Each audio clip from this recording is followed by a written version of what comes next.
Hello बच्चों, कैसे हैं आप लोग।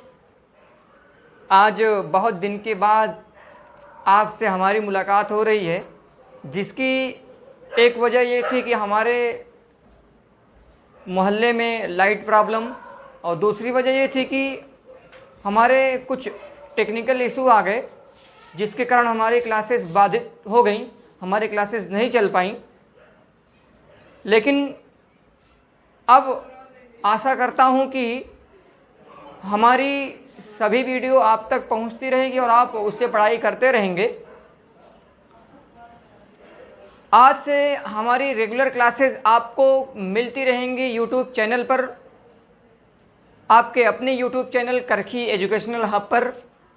तो आप अपनी तैयारी को बेहतर और बेस्ट बनाने के लिए इस यूट्यूब चैनल को जहाँ तक हो सके सपोर्ट करें इसका, क्योंकि अगर आप हमारा सहयोग करते हैं तो जो हो सकता है बेस्ट आपके लिए वो दिया जाएगा, और फ्री ऑफ कास्ट, कोई कास्ट इसका नहीं होगा।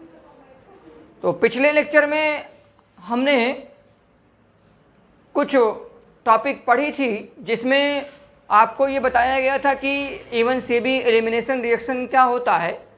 इस तरह से एलिमिनेशन रिएक्शन पूरी हो गई थी, और उसके बाद रिएक्शन विथ मेटल्स, जिसमें हैलो एल्केन्स की टोटल प्रॉपर्टी ख़त्म हो गई, समाप्त हो गई। टोटल प्रॉपर्टी को आपको बता दिया गया कि हैलो एल्केन्स में जो है कौन कौन से केमिकल रिएक्शन आपको पढ़ने होते हैं और कौन कौन से केमिकल रिएक्शन इंपॉर्टेंट है, ये भी आपको बता दिए गए। चलिए शुरू करते हैं आज की अपनी इस क्लास को नए जोश और नए टॉपिक के साथ। तो कल की कक्षा में हमने क्या पढ़ा? Mechanism of even CB elimination reaction. आपने इवन सीबी एलिमिनेशन रिएक्शन की पूरी मैकेनिज्म देखी थी। उसके बाद रिएक्शन विथ मेटल्स, धातुओं के साथ रिएक्शन, अभिक्रिया, जिसमें नेम रिएक्शन आपको बताई गई, फ्रैंकलाइन रिएक्शन बताई गई, उर्टेज रिएक्शन बताई गई, फिटिंग रिएक्शन बताई गई, उर्टेज फिटिंग रिएक्शन बताई गई। तो ये इंपॉर्टेंट रिएक्शन थी, आपको बताई गई इसमें, ठीक है। और इसको मैंने एक साथ बताया, बताने का मकसद एक साथ केवल यही था कि आप इनको डिफरेंस के साथ याद रखेंगे तो जल्दी से और आसानी से याद हो जाएगा। क्यों? क्योंकि रिएक्शन में केवल मेटल अलग अलग होता है, बाकी प्रोडक्ट और रिएजेंट सेम हो जाते हैं। एल्किल हाइलाइट्स उसमें भी इस्तेमाल किया जाता है हर मेटल्स के साथ में, बस मेटल्स जेडेन इस्तेमाल किया गया, कहीं जिंक इस्तेमाल किया गया, कहीं लिथियम इस्तेमाल किया गया, तो नाम अलग अलग रिएक्शन बढ़ गया। ग्रिग्नार्ड रिएक्शन भी बताया गया, तो अलग अलग रिएक्शन नाम पड़ गया। इसलिए मैंने सभी रिएक्शन को एक साथ बताया और डिफरेंस के साथ बताया, जिससे आपको याद रहे। याद करने का ये सही तरीका मुझे लगा कि ये सही तरीका है, इसलिए मैं आपको डिफरेंस के साथ बताया। आज की कक्षा में हमको क्या पढ़ना है, यानी आज हम क्या पढ़ने वाले हैं? तो आज हम पढ़ने वाले हैं केमिकल प्रॉपर्टीज ऑफ हैलोइरिन्स। आपने हैलोएल्केन्स की टोटल केमिकल प्रॉपर्टी देख ली। आज हम पढ़ेंगे केमिकल प्रॉपर्टीज ऑफ हैलोइरिन्स, क्योंकि चैप्टर था हैलोएल्केन्स एंड हैलोइरिन्स। तो हैलोएल्केन्स का पूरा टॉपिक कंप्लीट हुआ। फिजिकल प्रॉपर्टी, इंट्रोडक्शन, क्लासिफिकेशन, हर तरह की जो इसमें बेस्ट से बेस्ट थी वो आपको दी गई। नॉलेज जो बेस्ट होती है उसको दी गई आपको। और अब हम देखेंगे केमिकल प्रॉपर्टी ऑफ हैलोइरिन्स, जिसमें न्यूक्लियोफिलिक सब्स्टिट्यूशन रिएक्शन आपको बताया जाएगा, इलेक्ट्रोफिलिक सब्स्टिट्यूशन रिएक्शन बताया जाएगा, रिएक्शन विथ मेटल्स। 3 रिएक्शन जैसे हम हैलोएल्केन्स में देखे थे वैसे ही हैलोइरिन्स में भी देखेंगे। पहला होगा न्यूक्लियोफिलिक सब्स्टिट्यूशन NSR, और दूसरा होगा इलेक्ट्रोफिलिक सब्स्टिट्यूशन ESR, और तीसरा होगा रिएक्शन विथ मेटल्स। तो आज हम ये पढ़ने वाले हैं। अब एक बात ये ध्यान रहे कि एल्किल हैलाइड्स या हैलोएल्केन जो होते हैं वह हैलोइरिन्स की कंपैरिजन में इन रिएक्शन को बहुत कम देंगे, बहुत कम मात्रा में देंगे। अब रीजन क्या है, उसी रीजन को आज की क्लास में मैं आपको बताने वाला हूं कि रीजन क्या है कि हैलोइरिन्स लेस रिएक्टिव होते हैं हैलोएल्केन से। किन रिएक्शन में? न्यूक्लियोफिलिक सब्स्टिट्यूशन रिएक्शन में, इलेक्ट्रोफिलिक सब्स्टिट्यूशन रिएक्शन में। इन दोनों रिएक्शन में जनरली देखा गया कि हैलोइरिन्स जो होते हैं वो लेस रिएक्टिव होते हैं। रीजन देखिए, सबसे पहले न्यूक्लियोफिलिक सब्स्टिट्यूशन, तो इसमें मैंने अभी आपको बताया, यही बात इसमें लिखी हुई है, haloarenes are much less reactive than haloalkanes. मैंने अभी बताया कि हैलोएल्केन्स से लेस रिएक्टिव होंगे कौन? हैलोइरिन्स। वजह क्या है? वजह ये है कि partial double bond character in C single bond X, पहली वजह। और भी आपको वजह बताई जाएगी और भी इसके कारण बताए जाएंगे कि क्या कारण है कि हेलो एरिन्स जो है वो हेलो एल्केन्स से लेस रिएक्टिव होते हैं। तो पहले मैं बता रहा हूँ NSR, इसलिए NSR का वजह, NSR रिएक्शन चलेगी, NSR का रीजन दिया जाएगा। उसके बाद जब ESR बताऊंगा तो ESR की वजह बताऊंगा और ESR रिएक्शन आपको बताऊंगा। उसके बाद रिएक्शन विथ मेटल्स बताऊंगा, ठीक। तो सबसे पहला है इसमें reason partial double bond character in C single bond X. आप हेलोइनिस बनाइए सबसे पहले आप क्या करिए, हेलोइनिस बनाइए। जैसे देखिए यह आपका है हेलोइनिस, यह आपका है हेलोइनिस, ठीक। आप जानते हैं कि हाइड्रोजन के पास लोन पेयर होता है, हाइड्रोजन के पास लोन पेयर इलेक्ट्रॉन होते हैं और 3 लोन पेयर इलेक्ट्रॉन होते हैं, यानी 6 इलेक्ट्रॉन जो है वो इसके अनशेयर्ड होते हैं। तो इसको हम लोन पेयर बोल दें या अनशेयर्ड इलेक्ट्रॉन बोल दें, बातें कही है, अनशेयर्ड इलेक्ट्रॉन भी बोल सकते हैं। तो यह लोन पेयर इलेक्ट्रॉन की वजह से इस पे एक्स यानी हाइलाइट्स और जो यहाँ कार्बन होगा इसके बीच में क्या आ जाएगा, पार्शियल डबल बॉन्ड कैरेक्टर आ जाएगा। और पार्शियल डबल बॉन्ड कैरेक्टर आने के कारण यह लेस रिएक्टिव हो जाएंगे किससे, हेलो एल्केन से। पार्शियल डबल बॉन्ड होने के कारण यह लेस रिएक्टिव हो जाते हैं किससे, हेलो एल्केन से। तो आप इस चीज़ को नोट कर लें। इसके बाद मैं इसके रिएक्शन को भी दिखाता हूँ कि कैसे रिएक्शन होती है। अगर कुछ एक्सट्रीम कंडीशन होती है कि जिसमें न्यूक्लियोफिलिक रिएक्शन विथ हेलोरिन्स होती है और कुछ ऐसी नॉर्मल टेम्परेचर और नॉर्मल उस पर प्रेशर पर ये रिएक्शन नहीं हो पाएगी NSR विथ हेलोरिन्स के साथ में NSR रिएक्शन नॉर्मल टेम्परेचर और नॉर्मल एटमॉस्फेरिक प्रेशर पर या नॉर्मल प्रेशर पर नहीं हो सकती है। लेकिन कुछ एक्सट्रीम कंडीशन होती है जिसमें ये रिएक्शन हो सकती है, तो कंडीशन क्या है उसको भी बताऊंगा। और भी रीजन इसके क्या है कि जो है इसमें NSR रिएक्शन क्यों ये लेस रिएक्टिव होता है, क्यों ये NSR रिएक्शन को नहीं दे पाएगा, किसके कंपेरिजन में देगा, लेकिन किसके कंपेरिजन में कम देगा, हेलो एल्केन्स के। ये नहीं कह रहे नहीं देगा, लेकिन हेलो एल्केन्स के कंपेरिजन में न्यूक्लियोफिलिक सब्स्टिट्यूशन रिएक्शन जो है कम देगा ये। तो ये पहला आप नोट कर लेंगे कि partial double bond character in C single bond X, C और एक्स के बीच में पार्शियल डबल बॉन्ड कैरेक्टर होता है, इसी वजह से यह जो है नहीं दे पाता है, ठीक। नोट कर लिएंगे इसको। आगे बढ़ते हैं, दूसरे पॉइंट को देखते हैं कि दूसरे पॉइंट में क्या वजह है इसकी कि ये नहीं दे पाता है, ठीक है। जैसे देखिए ये तो पहला रीजन आपका खत्म हुआ, और रीजन आप जरूर याद रखें क्योंकि क्वेश्चन पूछ सकता है कि क्या वजह है, क्या रीजन है कि जो हेलोरिन्स होते हैं वो NSR रिएक्शन को एक नॉर्मल कंडीशन पे नहीं देते हैं, एक नॉर्मल टेम्परेचर हो, नॉर्मल प्रेशर हो, उस पर नहीं देते हैं, नॉर्मल कंडीशन में ये नहीं देते हैं। ये पूछ सकता है आपसे, ठीक है। लेकिन एक्सट्रीम कंडीशन हो तो उस पर देते हैं। अभी एक्सट्रीम कंडीशन भी आपको बताऊंगा, पहले आप देख लीजिए रीजन कौन कौन से हैं जिसमें वो देते नहीं हैं। सबसे पहले तो पार्शियल डबल बॉन्ड कैरेक्टर, ये खत्म हुआ। आप पार्शियल डबल बॉन्ड कैरेक्टर होता है, इसी वजह से वो NSR रिएक्शन को लेस, NSR को कम देते हैं, यानी किसके कंपेरिजन में, हेलो एल्केन्स के कंपेरिजन में, ठीक है। दूसरा होता है, ध्यान दीजिएगा, बी पॉइंट होता है। बी पॉइंट है कि इसमें जो है अगर आप कार्बोकैटायन बनाएं, सपोज कर लीजिए आप इसमें कार्बोकैटायन बनाते हैं। जैसे देखिए ये आप जो है एक हेलोरिन्स ले लीजिए, जैसे मैंने ये ले लिया, ये मैंने हेलोरिन्स ले लिया। अब कार्बोकैटायन अगर मुझे बनाना है तो इस बॉन्ड को यहाँ से ब्रेक कर दूंगा मैं। जब ये ब्रेक होगा तो क्या बनेगा देखिएगा, तो ये ऐसा कुछ बन जाएगा, ऐसी कुछ स्पीसीज बन जाएगी, इस पे आ जाएगा पॉजिटिव चार्ज, इस पे क्या आ जाएगा, पॉजिटिव चार्ज।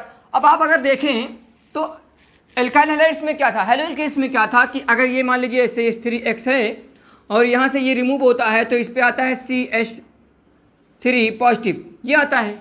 तो इसके हाइब्रिडाइजेशन को देखते हैं तो ये sp3 हाइब्रिडाइज है, और इसके हाइब्रिडाइजेशन को देखते हैं यानी इसके संकरण को देखते हैं तो ये क्या है, sp हाइब्रिड है। ये क्या है, sp हाइब्रिड है।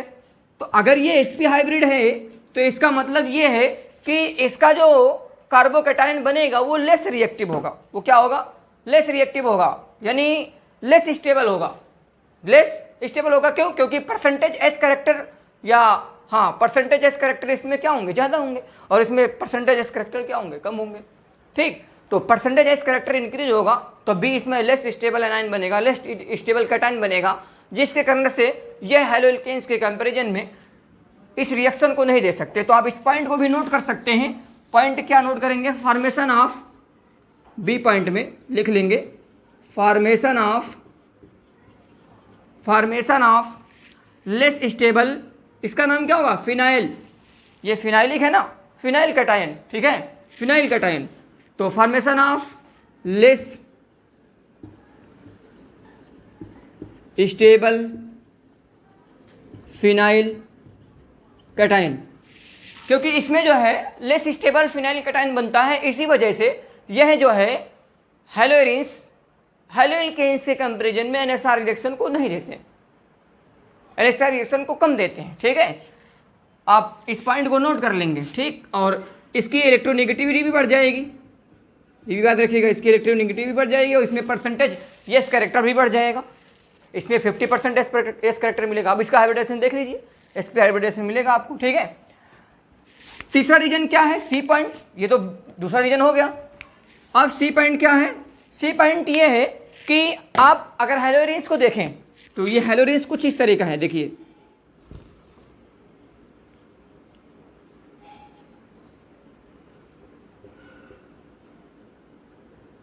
ऐसा है। ठीक, इसको अगर आप देखें तो ये 6 पाई इलेक्ट्रॉन है, और जो 6 पाई इलेक्ट्रॉन होता है वो होता है एरोमेटिक। वो क्या होता है, एरोमेटिक। और एरोमेटिक कंपाउंड जो होते हैं वो होते हैं इलेक्ट्रॉन रिच। वो क्या होते हैं, इलेक्ट्रॉन रिच, इलेक्ट्रॉन धनी होते हैं। इनमें इलेक्ट्रॉन की अधिकता होती है, इसमें इलेक्ट्रॉन की अधिकता होती है, ये इलेक्ट्रॉन रिच है। यह स्पीसीज जो है हैलोरेंस, ये इलेक्ट्रॉन रिच है, इलेक्ट्रॉन की अधिकता इसमें है। और दूसरी बात, जब न्यूक्लियोफाइल की रिएक्शन आप कराएंगे तो न्यूक्लियोफाइल पर भी तो इलेक्ट्रॉन अधिक है, क्यों, क्योंकि नेगेटिव चार्ज है। तो इस पर भी क्या है, ये भी इलेक्ट्रॉन रिच है, ये भी क्या है, इलेक्ट्रॉन रिच सेंटर है, और ये भी इलेक्ट्रॉन रिच है। तो दोनों के बीच में क्या हो जाएगा, रिपल्सन हो जाएगा। दोनों के बीच में क्या हो जाएगा, रिपल्सन। रिपल्सन की वजह क्या है, रिपल्सन की वजह यही है कि हैलोरेंस जो होता है वह भी इलेक्ट्रॉन रिच सेंटर है, यह भी इलेक्ट्रॉन रिच स्पीसीज है, और न्यूक्लियोफाइल भी इलेक्ट्रॉन रिच है। इस पे भी इलेक्ट्रॉन की दिखता है, और इस पे भी इलेक्ट्रॉन की दिखता है। भाई अमीर आदमी है, और एक अमीर आदमी को किसी अमीर से हेल्प लेने की बहुत कम जरूरत पड़ी थी उसको। हाँ, जब कोई एक्सट्रीम कंडीशन आती है, कोई जो है परबल कंडीशन आती है, जब कोई बड़ा कोई फंक्शन या कोई बड़ा दबाव उसके ऊपर पड़ता है, तब उसको जो है किसी से मदद लेनी पड़ती है। तो सेम ऐसे इसके पास भी इलेक्ट्रॉन रिच है, ये भी धनी, इलेक्ट्रॉन की कमी नहीं है इसके पास, और इसके पास भी इलेक्ट्रॉन की कमी नहीं। तो क्या जरूरत है इसको उससे रिएक्टिव, इसको इससे क्रिया करने की कोई जरूरत नहीं है, क्योंकि दोनों इलेक्ट्रॉन रिच है। तो ये क्या कर देंगे, रिपल्सन कर देंगे। अगर कोई आदमी आपके टक्कर का है, अगर कोई आदमी आपके टक्कर, या आप खुद देखते होंगे आपके आसपास में, अगर दो आदमी एक जैसे हैं, उनके पास पैसे में थोड़ा सा लगभग सेम है, पावर में लगभग सेम है, हर चीज़ में लगभग सेम है, तो उन दोनों के बीच में जब लड़ाई होती है तो थोड़ा सा रिपल्सन ज़्यादा होता है उसमें, मतलब लड़ाई अच्छी घमासान होती है। ठीक है, और एक गरीब है और एक अमीर है, जिसके कंपैरिजन में कम है, गरीब है, तो उसको पीट करके अमीर क्या करता है, गिरा देता है, और वो सह लेता है। भाई उसमें रिपल्सन नहीं होगा, उसमें अट्रैक्शन हो, उसमें जो है वो तोड़ देगा उसको जो अमीर होगा। तो यही वजह है, इसमें क्या है, इलेक्ट्रॉन रिच है, ये भी इलेक्ट्रॉन रिच है। ये इस पर अटैक कैसे कर पाएगा, जब ये भी इलेक्ट्रॉन रिच, ये भी इलेक्ट्रॉन रिच। अगर इसको जरूरत होती इलेक्ट्रॉन की, और इस पर इलेक्ट्रॉन की दिखता होती, तो तुरंत अटैक कर देता, और तुरंत जो है रिएक्शन हो जाती। कोई एक्सट्रीम कंडीशन की जरूरत नहीं पड़ती, किसी एक्सट्रीम कंडीशन की जरूरत नहीं होती। तो यहाँ आप लिख सकते हैं क्या वजह है, वजह ये लिख सकते हैं कि repulsion between nucleophilic and benzene ring. ये जो बेंजीन रिंग है, इस न्यूक्लियोफिलिक से क्या होगा, रिपल्सन कर देगा, रिपल्सन होगा इन दोनों के बीच में। क्यों रिपल्सन होगा, रीजन बता दिया गया, क्यों, क्योंकि दोनों इलेक्ट्रॉन रिच होते हैं। दोनों क्या होते हैं, इलेक्ट्रॉन रिच होते हैं। तो आप यहाँ नोट कर लीजिए, रिपल्सन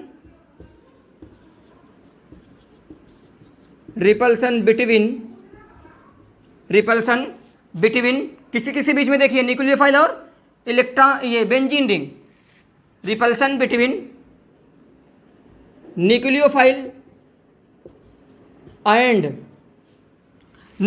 एंड बेंजीन रिंग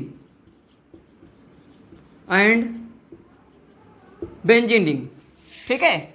इसके कारण ये हैलोरिन्स जो होते हैं वह लेस रिएक्टिव होते हैं न्यूक्लियोफिलिक सब्स्टिट्यूशन किसके कंपैरिजन में, इसके हैलोएल्केन्स के कंपैरिजन में। ठीक, तो आप यहाँ इस कंडीशन को याद रखिए। पहली कंडीशन ये है कि इसमें जो है पार्शियल डबल बॉन्ड कैरेक्टर होता है, जो हैलोरिन्स होते हैं उसमें पार्शियल डबल बॉन्ड कैरेक्टर होता है।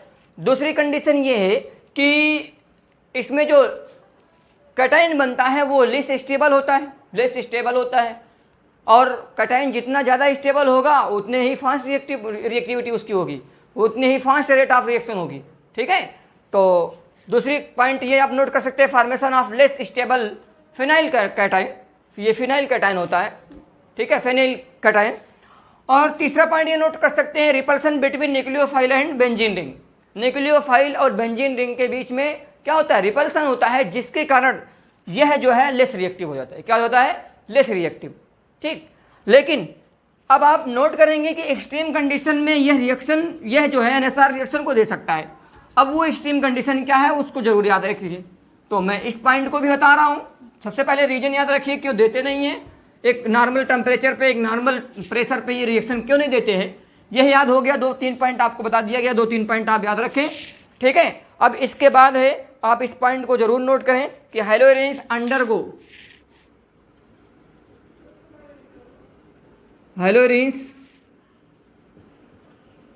Undergo nucleophilic substitution reaction.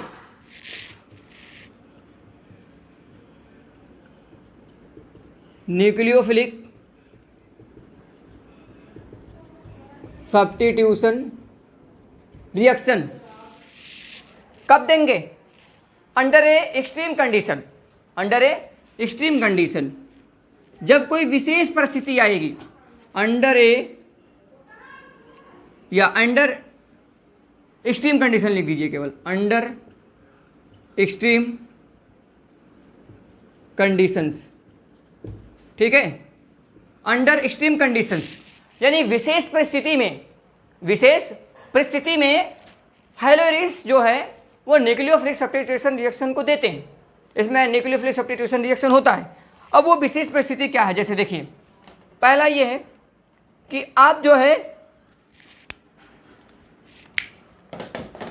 Aqueous NaOH ले लीजिए, एक्वस NaOH मिल जाए और टेम्परेचर 623 केल्विन लगभग और 300 एटीएम प्रेशर हो, तो ये एक एक्सट्रीम कंडीशन है। इस पर ये न्यूक्लियोफिलिक सब्स्टिट्यूशन रिएक्शन को दे सकता है। कैसे होगा देखिएगा, पहला रिएक्शन, जैसे मान लीजिए ये आपका हैलोरिन्स है। ठीक, अब मैंने पहले स्टेप में क्या ले लिया, एक्वस NaOH और टेम्परेचर को रखा कितना मैंने, लगभग टेम्परेचर ले लीजिए 623 केल्विन, ये हाई टेम्परेचर है, और 300 एटीएम प्रेशर ले लीजिए, 300 एटमॉस्फेरिक प्रेशर, तो ये एक एक्सट्रीम कंडीशन होगी। दूसरे स्टेप में मैं जो है इसका अम्ल की उपस्थिति में रिएक्शन करा दूंगा, तो क्या होगा, तो बनने वाली स्पीसीज जो होगी कुछ इस तरीके से, देखिए यहाँ से Cl सब्स्टिट्यूट हो जाएगा और इसकी जगह पे क्या जाएगा, OH, और ये बनेगा क्या, ये बन जाएगा फिनाल। क्या बन जाएगा, फिनाल। और ये अगले चैप्टर में आपको काम देगा, क्यों, क्योंकि अगला चैप्टर अल्कोहल फिनाल ईथर है, जिसमें methods of preparation of phenol ये आपको बताया जाएगा। ठीक है, तो ये याद रखिए कि जब जो है हैलोरिन्स को एक्वस NaOH और 623 केल्विन ताप और 300 एटीएम प्रेशर, एटमॉस्फेरिक प्रेशर पर अम्ल उत्प्रेरक की उपस्थिति में रिएक्शन कराते हैं, अम्ल के साथ रिएक्शन कराते हैं, तब हमें क्या मिलता है, फिनाल मिलता है। तो यह एक एक्सट्रीम कंडीशन है जिसमें जो है न्यूक्लियोफिलिक सब्स्टिट्यूशन रिएक्शन हैलोरिन्स दे सकता है। ठीक, दूसरी कंडीशन देखिए, और बीच की रिएक्शन देख लीजिए। जैसे देखिए, मान लीजिए ये आपका मिल गया, ऐसा कुछ कंपाउंड मिल गया, ये देखिए यहाँ से मैंने जोड़ दिया NO2 और यहाँ से जोड़ दिया Cl, और इसकी रिएक्शन सेम यही प्रोसेस में, पहला स्टेप यही रहेगा, और दूसरा स्टेप भी यही रहेगा, इसी में करा दिया मैंने। तो इसको NO2 से कोई मतलब नहीं है। आप जब सब्स्टिट्यूशन होगा तो केवल किसका, Cl का। तो जैसे यहाँ बना हुआ है वैसे बना दीजिए आप। यहाँ हो गया NO2 और यहाँ हो गया OH, तो ये बन गया नाइट्रोफिनॉल। क्या बन गया, NO2। अब एक बात याद रखिए, यह जो NO2 है, यह जो NO2 है, यह क्या है, यह है electron withdrawing group. Electron withdrawing group, electron withdrawing group है ये, ठीक है। इलेक्ट्रॉन और देगा ये, और इसके पास इलेक्ट्रॉन रिच सेंटर है, तो इस तरह से इसकी रिएक्टिविटी और भी कम हो सकती है, ठीक है।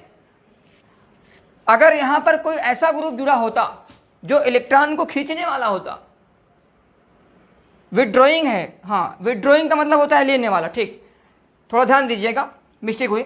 इलेक्ट्रॉन विड्रॉइंग ग्रुप है, यानी इलेक्ट्रॉन को खींचने वाला है, डोनेटिंग नहीं है कि इलेक्ट्रॉन को दे रहा है, इलेक्ट्रॉन खींचने वाला है, तो यहाँ रिएक्टिविटी बढ़ जाएगी इसकी।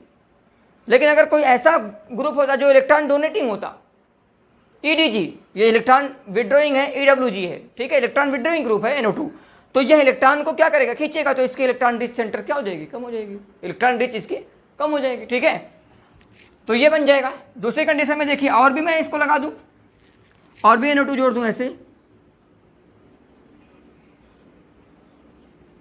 OH, ये NO2, ये NO2, ऐसे लिख दिया, दिख रहा होगा,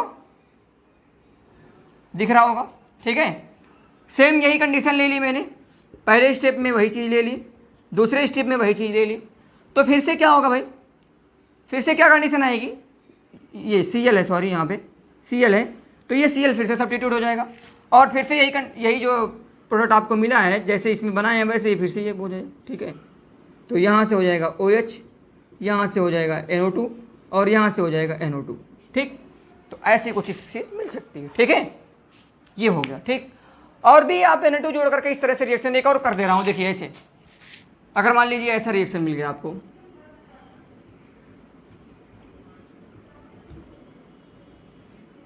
यहाँ से भी NO2 मिल गया, यहाँ से भी NO2 मिल गया, ठीक है, और एक NO2 यहाँ से भी मिल गया। अब तो बहुत से इलेक्ट्रॉन विड्रॉइंग ग्रुप इसमें आ गए, ठीक है। और इसकी रिएक्शन अब जो है, मैं एक वार्म H2O यानी गर्म जल के साथ अगर रिएक्शन करा दिया मैं, तो क्या होगा, जैसे सब्स्टिट्यूशन यहाँ हुआ है सेम उसी तरह से सब्स्टिट्यूशन इसमें भी हो जाएगा, ठीक है। आप सेम वैसे ही प्रोडक्ट बना दीजिए, ये बन गया NO2 यहाँ से, NO2 यहाँ से, और NO2 यहाँ से, तो यह बन गया 246, ये यहाँ 6 नंबर से रहेगा NO2, 246 ट्राई नाइट्रोफिनॉल। और ये क्या बना, यह बना ये बना पैरा नाइट्रोफिनॉल, ठीक है, इस तरह से ये पैरा पोजीशन पे होगा। और ये बना 24 डाई नाइट्रोफिनॉल, और ये बना 24 ट्राई नाइट्रोफिनॉल, ठीक है। तो आप इस तरह से याद रखेंगे कि एक एक्सट्रीम कंडीशन पर NSR रिएक्शन हेलोरिस दे सकता है, ठीक है, नोट कर लीजिए इसको।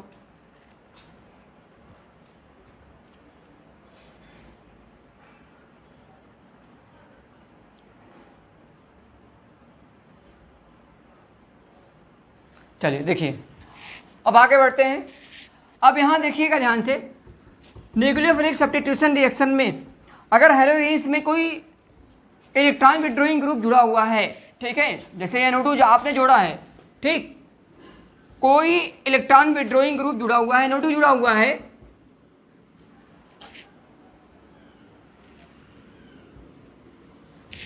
ठीक है, तो इसकी रिएक्टिविटी थोड़ा सा बढ़ सकती है, बढ़ जाएगी, ठीक है। तो आप इस पॉइंट को याद रखिएगा, ठीक। अब आगे बढ़ते हैं। इसका ये न्यूक्लियोफिलिक सब्स्टिट्यूशन रिएक्शन 2-3 जो एग्जांपल मैं बताया हूं, इतना ही आप याद रखें। ये इसका न्यूक्लियोफिलिक सब्स्टिट्यूशन रिएक्शन हो गया, ठीक है।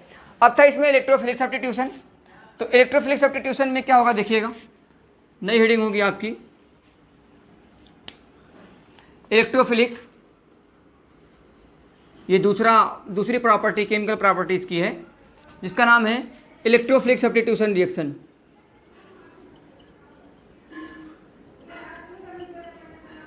इलेक्ट्रोफिलिक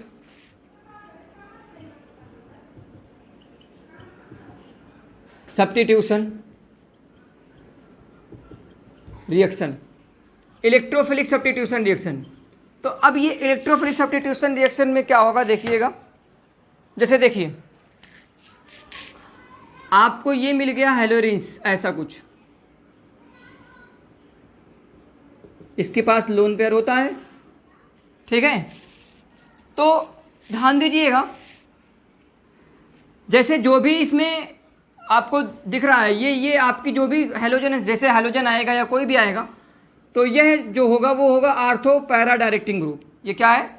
आर्थो पैरा डायरेक्टिंग है, ठीक है। या जो है इसी को हम बोलते हैं डीएक्टिवेटिंग ग्रुप। इसी को क्या बोलते हैं? Deactivating group.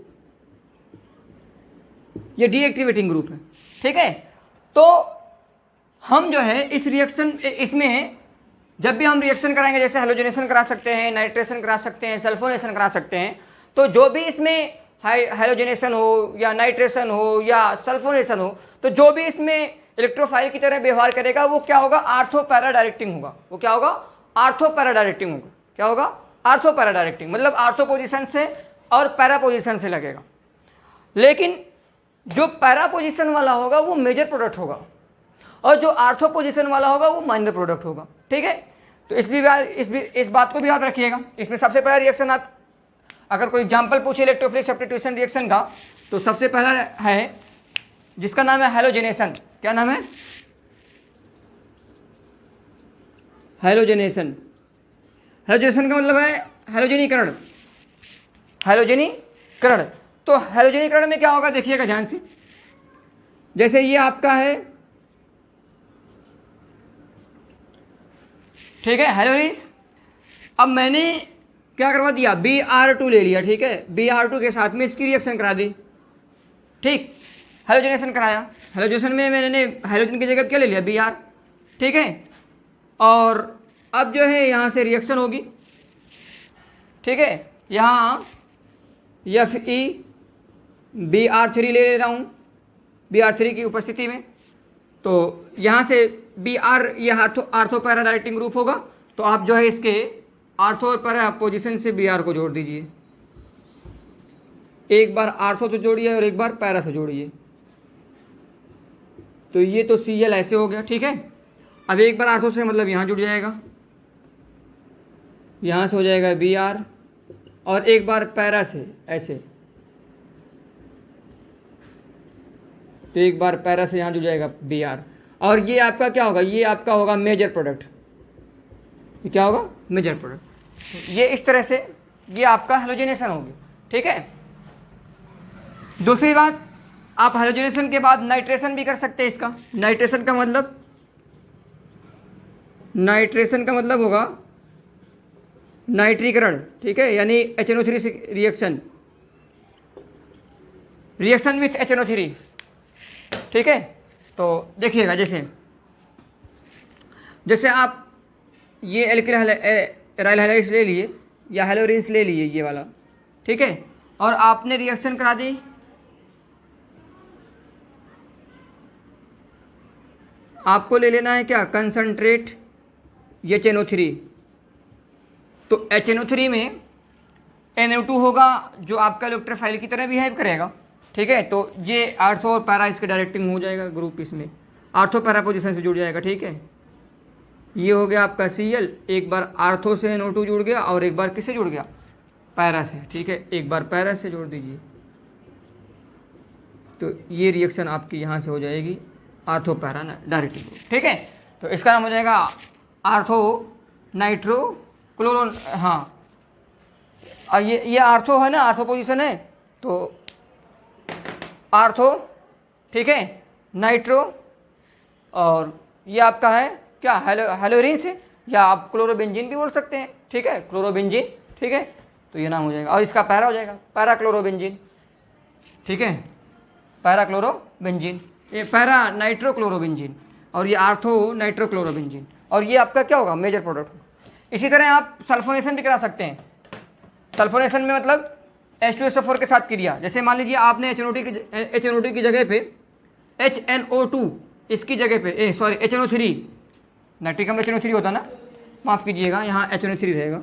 ठीक है, अगर आपने इसकी जगह पे क्या ले लिया, कंसनट्रेटेड H2SO4 ले लिया, तो यह जो है SO3H और प्लस H+ इसमें टूटेगा, तो यह आपका इलेक्ट्रोफाइल हो जाएगा। अब जो आर्थो पैरा डायरेक्टिंग ग्रुप होगा वो क्या होगा, SO3H होगा। आपको क्या करना है, इसके साथ अगर रिएक्शन आप करा रहे हैं तो आप जो है इसके आर्थो और पैरा पोजीशन से क्या जोड़ दीजिए, SO3H जोड़ दीजिए, SO3H। ये आर्थो स्थिति से हो गया और ये किससे स्थिति से हो गया, पैरा से। ये किससे हो गया, पैरा से हो गया, ये SO3H। ठीक है, तो ये हो गया आर्थो सल्फोनो, ठीक है, सल्फोनिक क्लोराइड, ठीक है, सल्फोनो क्लोरोबेंजीन, ठीक है, और ये आपका हो गया पैरा। ठीक है, तो इस तरह से ये आर्थो पैरा डायरेक्टिंग ग्रुप होते हैं। ये इस तरह से इसका हैलोजिनेशन भी हो गया, नाइट्रेशन भी हो गया, और इसमें जो है आपने सल्फोनेशन भी कर लिया। तो इस तरह से इसकी रिएक्शन आप सल्फोनेशन के साथ में भी कर चुके हैं और इसके साथ में भी कर चुके हैं। अच्छा, एक बात याद रखिएगा, अगर आप H2SO4 ले रहे हैं, कंसनट्रेटेड H2SO4, इसकी जगह पे आप ओलियम भी ले सकते हैं, ओलियम इस्तेमाल करें तो ओलियम भी हो सकता है, कोई दिक्कत नहीं। ठीक है, लेकिन मेजर प्रोडक्ट यही रहेगा आपका जो पैरा पोजिशन से होगा। ठीक है, अब इसमें आपको कुछ नेम रिएक्शन बताई जानी है जो इंपॉर्टेंट नेम रिएक्शन है। इसी प्रोसेस में इलेक्ट्रोफिलिक सब्स्टिट्यूशन रिएक्शन में ही ये एग्जाम्पल है सब इलेक्ट्रोफिलिक सब्स्टिट्यूशन रिएक्शन का। ठीक है, किसका है, इलेक्ट्रोफिलिक सब्स्टिट्यूशन रिएक्शन। ठीक, ये हैलोजिनेशन, नाइट्रेशन, सल्फोनेशन, ठीक है, ये सब उसी का एग्जाम्पल है। अब ध्यान दीजिएगा, जैसे अगर मैंने इसी एराइल हैलाइड्स को CH3Cl के साथ रिएक्शन करा दिया, ठीक है, किसके साथ, CH3Cl, क्लोरोमेथेन। अगर आपने CH3Cl के साथ रिएक्शन करा दिया, ठीक है, किसकी, हेलोरिन्स की, तो आपको आर्थो पैरा पोजीशन से जो जुड़ेगा, ठीक है, वह जुड़ेगा क्या, CH3। क्यों, क्योंकि CH3 एज ए इलेक्ट्रोफाइल की तरह व्यवहार करेगा। तो इस रिएक्शन को हम क्या बोलेंगे, इस रिएक्शन को बोलेंगे हम फ्रीडल क्राफ्ट रिएक्शन। अब ध्यान दीजिएगा, फ्रीडल क्राफ्ट रिएक्शन दो प्रकार की होती है, एक होता है फ्रीडल क्राफ्ट एल्काइलेशन और एक होता है फ्रीडल क्राफ्ट एसाइलेशन। दोनों में डिफरेंस के साथ जब आप लिखेंगे तो ये आपको समझ में आ जाएगा, जब दोनों डिफरेंस के साथ देखेंगे तो समझ में आ जाएगा। फिलहाल ये नेम रिएक्शन है इसलिए इंपॉर्टेंट है, नाम है इसका फ्रीडल क्राफ्ट रिएक्शन। ठीक है, हिंदी में भी नेम वही है, फ्रीडल क्राफ्ट अभिक्रिया, ठीक है, या फ्रीडल क्राफ्ट रिएक्शन। ठीक, तो देखिएगा, सबसे पहले हम इसके एल्काइलेशन पार्ट को देखते हैं, यानी कि हम देखेंगे फ्रीडल क्राफ्ट एल्काइलेशन। क्या देखेंगे, फ्रीडल क्राफ्ट एल्काइलेशन। ठीक है, अब फ्रीडल क्राफ्ट एल्काइलेशन में क्या होगा, देखिएगा, जैसे आपने हेलोरिन्स ले लिया, ठीक है, ये हेलोरिन्स मैंने इस्तेमाल किया, ठीक है, एक रिएजेंट के रूप में। ठीक, इसकी रिएक्शन मैंने किसके साथ में, क्लोरोमेथेन CH3Cl, ठीक है, और साथ में मैंने यहाँ ले लिया एनहाइड्रस AlCl3, एनहाइड्रस AlCl3, ठीक है। तो यहाँ एज ए न्यूक्लियोफाइल CH3 ये एज ए न्यूक्लियोफाइल की तरह बिहेव करेगा। अब यही आर्थो पैरा डायरेक्टिंग ग्रुप होगा, क्योंकि आपको अभी इलेक्ट्रोफिलिक सब्स्टिट्यूशन रिएक्शन बताया गया। आप इसका प्रोडक्ट बना दीजिए, तो क्या बन सकता है, देखिएगा, कुछ इस तरह का आ जाएगा। पहले एक बार यहाँ से CH3 जोड़ दीजिए और दोबारा दूसरे प्रोडक्ट में ऐसे जोड़ दीजिए, ठीक है, इस तरह से। तो ये हो जाएगा आपको आर्थो मिथाइल क्लोरोबेंजीन और ये हो जाएगा पैरामिथाइल क्लोरोबेंजीन, ठीक है। लेकिन यह CH3Cl के साथ अगर आप रिएक्शन कराते हैं तो यह है एल्काइलेशन। यह क्या है, एल्काइलेशन। अगर इसी रिएक्शन को मैं कार्बोनिल कंपाउंड या COCl C double bond OCl इसके साथ में अगर रिएक्शन कराता हूं तो यह जो है आपका फ्रीडल क्राफ्ट एसाइलेशन होगा। क्या होगा, फ्रीडल क्राफ्ट एसाइलेशन, ठीक है। तो आप इसके साथ में अगर कराएंगे ध्यान दीजिएगा, ये तो एल्काइलेशन है, दूसरा पार्ट है इसका एसाइलेशन। ये पहला पार्ट हो गया इसका दूसरा पार्ट है एसाइलेशन। तो इसी को याद रखिएगा कि फिडेलक्राफ्ट एल्काइलेशन किससे बोलते हैं, जब आप इसी रिएक्शन को अगर CH3Cl के साथ कराए हैं, यही रिएक्शन, तो ये फिडेलक्राफ्ट एल्काइलेशन है। और अगर यही जो है आप किसके साथ, आप जो है कार्बोनिल कंपाउंड जैसे RC+Cl, ठीक है, इसके साथ में अगर आप करा दिए तो वह क्या हो जाएगा, फिडेलक्राफ्ट एसाइलेशन हो जाएगा। ठीक है, तो यहाँ हो जाएगा फिडेलक्राफ्ट एसाइलेशन। क्या हो जाएगा, एसाइलेशन। मैं ऐसे लिख दे रहा हूँ एसाइलेशन, बाकी पूरी हेडिंग होगी फिडेलक्राफ्ट एसाइलेशन। यह है एल्काइलेशन। अब एसाइलेशन कैसे होता है देखिएगा, जैसे ये रिएक्शन होगी एसाइलेशन के लिए,